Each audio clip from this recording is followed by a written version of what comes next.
dadi sing temanten sing atut runtut tansah runtungan dadosaken temanten ingkang baiti janati, baiti rumah janati surga, temanten sing besok dadi cadangan kasuwargan. Amin Allahumma. Amin. Ngono ya, Mak. Ngono kuwi lawan temanten nduk awake dhewe ya mung meling piye. Nadyan to Mas Anggi kelawan Mbak Ningrum iki wis dadi manten, wis bebrayan aja lali. Ya kuwi mau kudu ngabekti karang wong tuane, Nduk. Oh, ngono. Wong tuwa ki Gusti Allah katon. Mula ijabahe wong tuwa kuwi dongane wong tuwa kuwi mandi kanggo anak. Oh, ngono.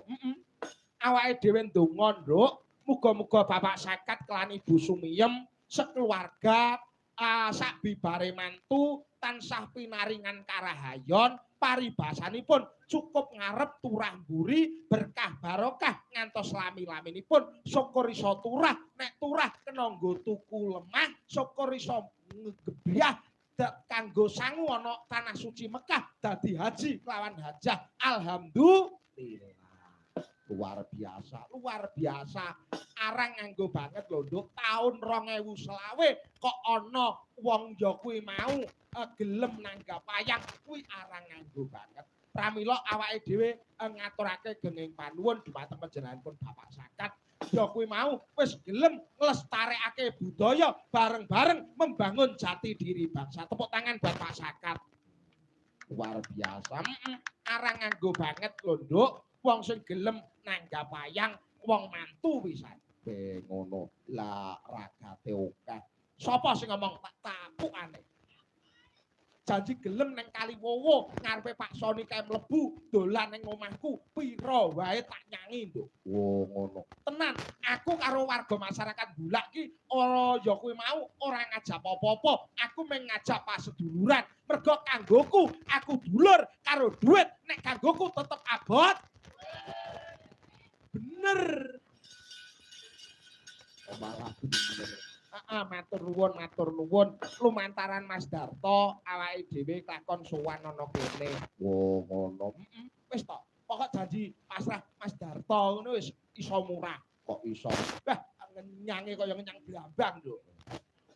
Diitung, lah sindenmu 5, depen ke sinden 3, berarti aku minta tambah semene. Kok dipadakne? Ya matur nuwun ora apa-apa. Berarti ki anggaran bengi iki mung tambah sinden 2. Anggarane padha karo bersih dusun.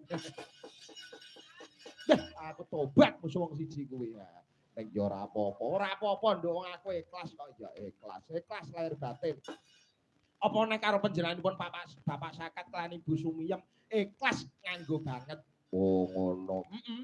Temanten mau diungkuli kembar mayang. Apa werdine kembar mayang? Kembar rasane dimen mayang-mayang sanubarine. Oh, ngono. Neng kembar mayang kuwi ana janur, Nduk. Janur kuwi apa?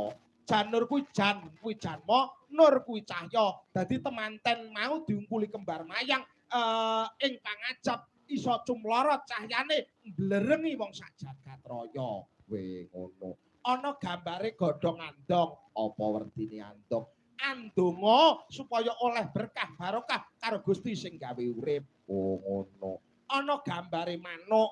Manuk ki apa? Manuk kuwi manuke manuk merpati. Manuk merpati lambanging kasih sayang. Sing kakung sayap tengen, sing putri sayap kiwa, mabur dhuwur, ngambara menempuh cinta yang abadi. Watch pada kesempatan malam hari ini, keluarga Sakinah Mawaddah Warahmah itu bukanlah keluarga yang tanpa masalah, namun keluarga yang bisa menyelesaikan semua masalah tanpa solusi. Itulah yang dinamakan keluarga Sakinah Mawaddah Warahmah. Tepuk tangan buat Mas Anggi. Wah, luar biasa. Mas Anggi, tesih ungu, tesih putih Mas Anggi. Biayane putih. Oh niku Mas Anggi niku. Mas niki saran kagem jenengan mangke saderengipun nggih menika saresmi atau menjalankan hubungan dengan istri kudu nganggo donga, Mas. Dongane ya kuwi mau sadurunge sampean ndodhok lawang. Dok ora pati-pati ndodhok lawange bojoku, ora pati-pati ndodhok lawang kamar, ning aku ndodhok lawange rezeki. Oh. Nyandak astane garwane ya ngono, maca Al-Fatihah ping 150.